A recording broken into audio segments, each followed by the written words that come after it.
On parle de gingivectomie, gingivoplastie. Gingivectomie, on coupe de la gencive. Gingivoplastie, on la remodèle. Alors, les indications. La première indication, c'est la gingivite fibreuse.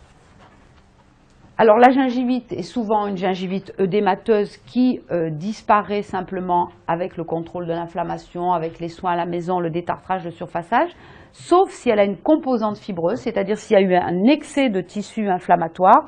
Là, il va falloir envisager la chirurgie. Elle peut être indiquée aussi dans un autre cas de figure, en présence de lésions osseuses peu profondes, à condition d'avoir un bandeau suffisant de gencives attachées.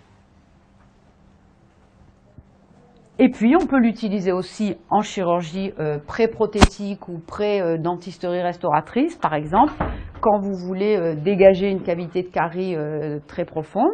Vous pouvez avoir un excès de tissu gingival. Il va falloir que vous sachiez l'éliminer en fonction d'un certain nombre de principes que je vais vous donner maintenant.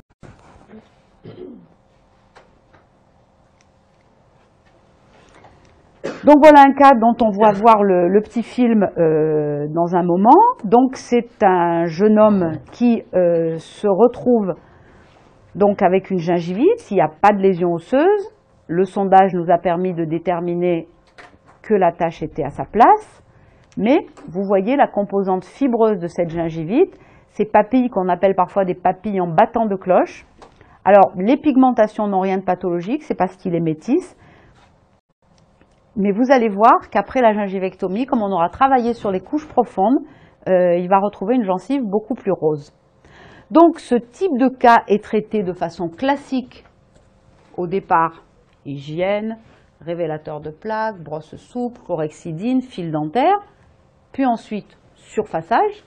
Et ce n'est qu'après réévaluation à la fin du surfaçage, si vous jugez que l'anatomie de votre gencive n'est pas redevenue complètement normale, qu'il va falloir envisager une petite chirurgie pour éliminer cet excès tissulaire.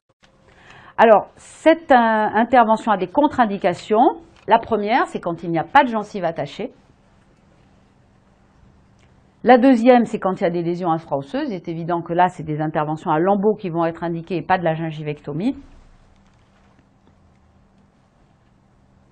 Puisque pour réaliser des corrections osseuses, bien sûr, il faut faire une intervention à lambeaux.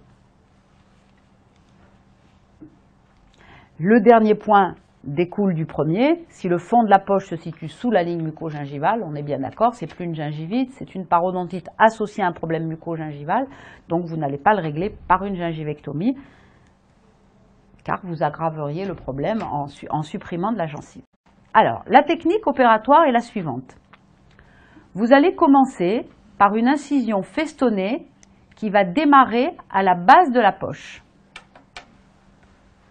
Avec votre bistouri, vous devez respecter un angle de 45 degrés par rapport au grand axe de la dent.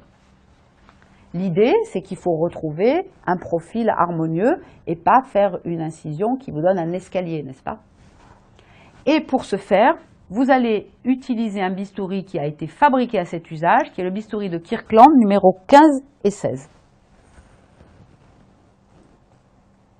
Mais vous pouvez aussi utiliser une lame 15, voire une lame 15C beaucoup plus petite, si vous n'avez pas ce bistouri de Kirkland, s'il n'est pas bien aiguisé ou si vous êtes dans un secteur plus inaccessible.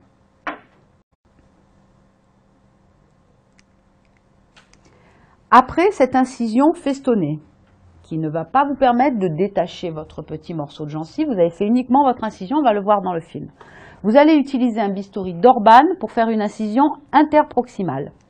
Bistouri d'Orban ou bistouri de Buck, qui va être utilisé dans les zones interproximales pour sectionner les fibres interproximales. Et votre troisième geste va consister à éliminer la collerette gingivale avec des curettes. Vous ne devez pas utiliser ni le Kirkland 15 et 16, ni le bistouri interproximal pour éliminer la collerette gingivale.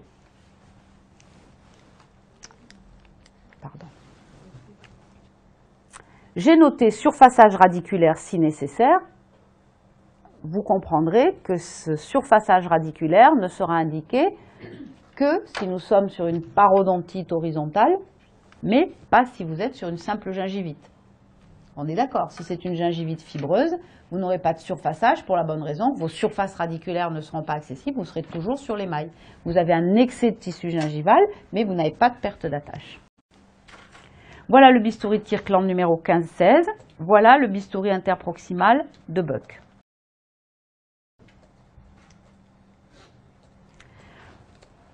Voilà l'incision et son inclinaison idéale.